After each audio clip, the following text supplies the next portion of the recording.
Hi hello welcome back to my channel Meera Kalyana. ಪುಟ್ಟ, ನೀನು ಮಾಡಿದ ಸಿಹಿ ಅವನಿಗೆ ತುಂಬಾ ಇಷ್ಟ ಆಗಿದೆ. ಆದರೆ ನಿನ್ನ ಮುಂದೆ ಅದನ್ನು ತೋರಿಸ್ಕೊಳ್ಳಲು ಅವನ ಅಹಂ ಅಡ್ಡ ಬಂದಿರೋದ್ರಿಂದ ನಿನ್ನ ಮುಂದೆ ಹಾಗೆ ಹೇಳಿದ್ದಾನೆ ಅಷ್ಟೇ.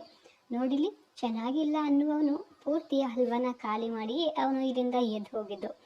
ಸುಮ್ಮನೆ ನಿನ್ನ ಕಾಡಿಸಲು ಹಾಗೆ ಹೇಳಿದ್ದು. ನಿನಗೆ ಅದು ಅರ್ಥ ಮಾಡಿಕೊಳ್ಳಲು ಆಗದೆ ಸುಮ್ಮನೆ ಬೇಸರ ಮಾಡಿಕೊಂಡು ಕೋರೋಗಬೇಡ. ಇನ್ನು ಮುಂದೆ ಅವನ ಜೊತೆಗೆ ಇರ್ತೀಯಲ್ಲ, ಅವನು ಏನು, ಅವನ ಮನಸ್ಸು ಏನು ಎಂದು ನಿಮಗೆ ಅರ್ಥ ಆಗುತ್ತೆ.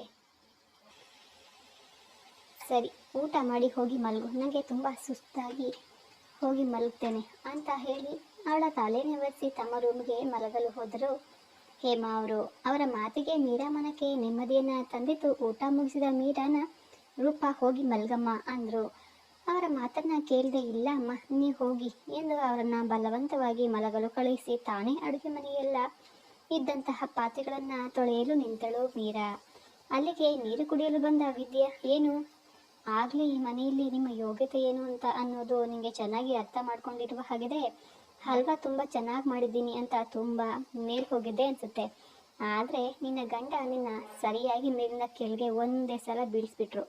ಪಾಪ, ನಿಮಗೆ ಹೀಗೆ ಆಗಬಾರ್ದಾಗಿತ್ತು ಎಂದು ವ್ಯಂಗ್ಯವಾಗಿ ನಗುತ್ತಾ ಮಲಗಲು ರೂಮಿಗೆ ತೆರಳಿದಳು. ಮೊದಲೇ ಅವಳ ಮಾತಿಗೆ ಅರಿವಿದ್ದುದರಿಂದ ಅವಳ ಮಾತುಗಳನ್ನು ಕಿವಿಯ ಮೇಲೆ ಹಾಕಿಕೊಳ್ಳದೆ ತನ್ನ ಪಾಡಿಗೆ ತಾನು ಎಲ್ಲ ಪಾತ್ರೆಗಳನ್ನು ತೊಳೆದು ಅಡುಗೆ ಮನೆ ಪೂರ್ತಿ ಕ್ಲೀನ್ ಮಾಡಿ ಲೈಟ್ಸ್ ಆಫ್ ಮಾಡಿ ಮಲಗಲು ರೂಮಿಗೆ ಹೋದಳು. ಹೊರಗೆ ಹೋಗಿದ್ದ ಏಜೆ ಒಳಗೆ ಬರುವಾಗ ವಿದ್ಯೆ ಆಡುತ್ತಿದ್ದ ಮಾತುಗಳನ್ನು ಕೇಳಿ ಇದಕ್ಕೆ ಮೀರಾ ಹೇಗೆ ಪ್ರತಿಕ್ರಿಯೆ ನೀಡ್ತಾಳೆ ಎಂದು ಮರೆಯಲ್ಲಿ ನಿಂತು ಅವರ ಮಾತುಗಳನ್ನು ಕೇಳ್ತಾ ಇದ್ದ. ಅವನು ಅವಳ ಮಾತಿಗೆ ಏನೊಂದು ಪ್ರತಿಕ್ರಿಯೆ ನೀಡದೆ ತನ್ನ ಪಾಡಿಗೆ ತಾನು ಕೆಲಸ ಮುಗಿಸಿ ಮಲಗಲು ರೂಮಿಗೆ ಹೋದಾಗ ಆಚೆ ಬಂದನು. ಇದೇನಿದು, ಇವಳು ಅಷ್ಟು ಅವಮಾನ ಮಾಡಿದ್ರು, ಅವಳಿಗೆ ನೋವಾಗೋ ಹಾಗೆ ಮಾತಾಡಿದ್ರು ಕೂಡ ಒಂದು ಮಾತನ್ನು ಕೂಡ ಹಿಂತಿರುಗಿ ಮಾತನಾಡಿದೆ, ಏನೂ ಆಗೇ ಇಲ್ಲ ಅನ್ನೋ ಹಾಗೆ ತನ್ನ ಪಾಡಿಗೆ ತಾನು ಎಲ್ಲ ಕೆಲಸಗಳನ್ನು ಒಬ್ಬಳೇ ಮುಗಿಸಿ ಹೋಗ್ತಾ ಇದ್ದಾಳಲ್ಲ. ಇವಳು ಈಗಲೂ ನಾಟಕ ಮಾಡ್ತಾ ಇದ್ದಾಳ ಅಥವಾ ಇವಳು ನಿಜವಾಗಿಯೂ ಇರುವುದೇ ಹೀಗ? ಇಲ್ಲ ಇಲ್ಲ, ಈ ಹುಡುಗಿಯರನ್ನ ಯಾವುದೇ ಕಾರಣಕ್ಕೂ ನಂಬಬಾರ್ದು. ಇವರೆಲ್ಲ ನಂಬಿಕೆ ದ್ರೋಹಿಗಳು. ಕಣ್ಮುಚ್ಚಿ ಇವರನ್ನ ನಂಬಿದರೆ ನಂಬಿಸಿ ಕುತ್ತಿಗೆನ ಕುಯ್ದು ಬಿಡ್ತಾರೆ. ಅಷ್ಟಕ್ಕೂ ನಾನು ಯಾಕೆ ಇವಳಿಗೆ ಇಷ್ಟೊಂದು ತಲೆ ಕೆಡಿಸ್ಕೊಳ್ಬೇಕು? ಅವಳ ಇಷ್ಟ ಏನಾದರೂ ಮಾಡ್ಕೊಳ್ಳಿ, ನನಗೇನು ಎಂದು ತನ್ನ ಪಾಡಿಗೆ ತಾನು ಮೆಟ್ಟಿಲನ್ನು ಏರಿ ತನ್ನ ರೂಮಿಗೆ ಹೋದವನು ಬಾಲ್ಕನಿಯಲ್ಲಿ ಕುಳಿತು ಒಂದೆರಡು ಸಿಗರೇಟ್ನ ಸುಟ್ಟವನು ಹೋಗಿ ಬೆಡ್ ಮೇಲೆ ಉರುಳಿದನು.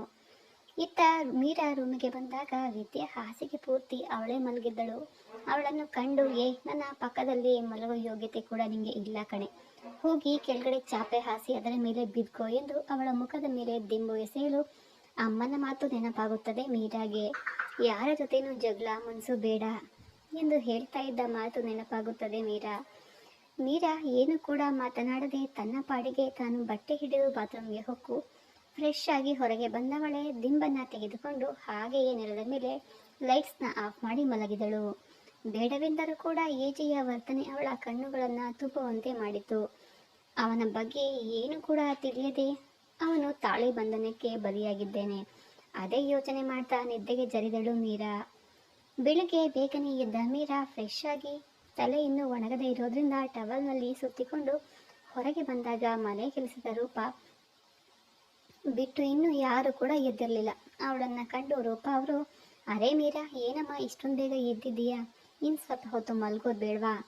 ಇನ್ನೊಂದು ಸ್ವಲ್ಪ ಹೊತ್ತು ಮಲ್ಕೋಬೇಕು ತಾನೇ ಎನ್ನಲು, ಇಲ್ಲ ಅಮ್ಮ, ನನಗೆ ಬೇಗ ಎದ್ದು ರೂಢಿ ಇದೆ. ಆಗ ಅಮ್ಮ, ನಾನು ರಂಗೋಲಿ ಹಾಕಿ ತುಳಸಿ ಪೂಜೆ ಮಾಡಲಾ ಎಂದು ಅಂಜಿಕೆಯಿಂದ ಅವರ ಮುಖವನ್ನು ನೋಡಲು, ಅಯ್ಯೋ ಹುಚ್ಚಮ್ಮ, ಇದು ನಿನ್ನ ಮನೆ, ನೀನು ನನ್ನ ಕೇಳ್ತಾ ಇರೋದು ಎಷ್ಟು ಸರಿ. ಹೋಗು, ಪುಟ್ಟ ರಂಗೋಲಿನ ಹಾಕಿ ತುಳಸಿ ಪೂಜೆನ ಮಾಡು ಅಂತ ಹೇಳಲು ತುಂಬಾ ಖುಷಿಯಿಂದ ಹೋದಳು ಮೀರಾ. ಬೆಳಗ್ಗೆ ಬೇಗನೆ ಎದ್ದು ಏಜೆ ಜಿಮ್ಗೆ ಹೋಗಲು ಮೇಲೆ ಬಂದ ಆಕಸ್ಮಿಕವಾಗಿ ಕೆಳಗೆ ನೋಡಲು ಅವನ ಕಣ್ಣುಗಳು ಬೇರೆ ಕಡೆಗೆ ಹೊರಳಿಸಲು ಆಗದಂತೆ ಒಂದೇ ಕಡೆಗೆ ತಟಸ್ಥವಾಗಿ ನಿಂತವು. ಪದೇ ಪದೇ ತೊಂದರೆ ಕೊಡುವ ಅವಳ ಮುಂಗುರಳನ್ನು ಕಿವಿಯ ಹಿಂದೆ ಸಿಕ್ಕಿಸಲು ಪರದಾಡುತ್ತಾ ಕಾಲಿಗೆ ಕಟ್ಟಿದ್ದ ಕಪ್ಪು ಬಣ್ಣದ ದಾರ ನೋಡುತ್ತಾ ರಂಗೋಲಿ ಹಾಕುತ್ತಿದ್ದ ಮೀರಾ ಕಂಡವನಿಗೆ ಅವಳು ಅದ್ಭುತವಾಗಿ ಕಂಡಳು. ರಂಗೋಲಿ ಹಾಕಿ ಹೂಗಳನ್ನು ಬಿಡಿಸ್ಕೊಂಡು ತುಳಸಿ ಪೂಜೆ ಮುಗಿಸಿ ಯಾರೋ ತನ್ನನ್ನು ಗಮನಿಸ್ತಾ ಇದ್ದ ಅನುಭವ ಮೀರಾಗೆ ಆಗಿ ಹಿಂದೆ ತಿರುಗಿ ಮೇಲೆ ನೋಡಲು ಕೈಕಟ್ಟಿ ಅವಳನ್ನೇ ನೋಡುತ್ತಾ ನಿಂತಿರುವುದು ಕಾಣಿಸಿತು. ಅವಳು ತನ್ನನ್ನು ನೋಡುವುದು ಕಂಡು ಏಜೆ ಬಾರದ ನಾಟಕದ ಕೋಪವನ್ನ ಮುಖದ ಮೇಲೆ ತಂದುಕೊಂಡ. ನಂತರ ಅವನನ್ನ ನೋಡಿ ಇವನಿಗೆ ಎಷ್ಟೊಂದು ಕೊಬ್ಬು, ನಾಟಕ ಮಾಡ್ತಾನೆ ಎಂದು ತಕ್ಷಣವೇ ತಲೆ ತಗ್ಗಿಸಿ ಅಲ್ಲಿಂದ ಒಳಗೆ ಹೊಡಿದಳು ಮೀರಾ. ಅವಳು ಹಾಗೆ ಅವನಿಗೆ ಹೆದರಿಕೊಂಡು ಹೋಗಿದ್ದ ಕಂಡು ಏಜೆ ಮುಖದಲ್ಲಿ ಮುಗುಳ್ನಗೆ ಮೂಡಿತು. ಅಷ್ಟೇ ಅಲ್ಲದೆ ಮತ್ತೆ ಮತ್ತೆ ಅವಳು ಮುಂಗುರುಳನ್ನ ಸರಿ ಮಾಡ್ಕೊಳ್ತಿದ್ದಂತಹ ದೃಶ್ಯ ನೆನಪು ಅವನಿಗೆ ಕಾಡ್ತಾ ಇತ್ತು. ಈ ಕತೆ ಹೀಗೆ ಮುಂದುವರಿಯುವುದು. ಏಜೆ ಮನಸ್ಸು ಸ್ವಲ್ಪವಾಗಿ ಮೀರಾ ಕಡೆ ವಾಲ್ತಾ ಇದೆ. ಈ ವಿಡಿಯೋ ನಿಮಗೆ ಇಷ್ಟವಾಗಿದೆ ಅಂತ ಭಾವಿಸ್ತೇನೆ. ಇಷ್ಟವಾಗಿದ್ರೆ ಲೈಕ್ ಮಾಡಿ, ಹಾಗೆ ಶೇರ್ ಮಾಡಿ, ಸಬ್ಸ್ಕ್ರೈಬ್ ಮಾಡೋದನ್ನು ಮಾತ್ರ ಮರಿಬೇಡಿ. ವಿಡಿಯೋ ನೋಡಿದ್ದಕ್ಕಾಗಿ ಧನ್ಯವಾದಗಳು. ಹೆಚ್ಚಿನ ಟೈಮ್ ಕತೆ ಬೇಕು ಅಂದರೆ ಚಾನಲನ್ನು ಸಬ್ಸ್ಕ್ರೈಬ್ ಮಾಡಿ, ಹಾಗೆ ಕಾಮೆಂಟ್ ಮಾಡಿ. ಮತ್ತೆ ಸಿಗೋಣ ಮುಂದಿನ ವಿಡಿಯೋದಲ್ಲಿ.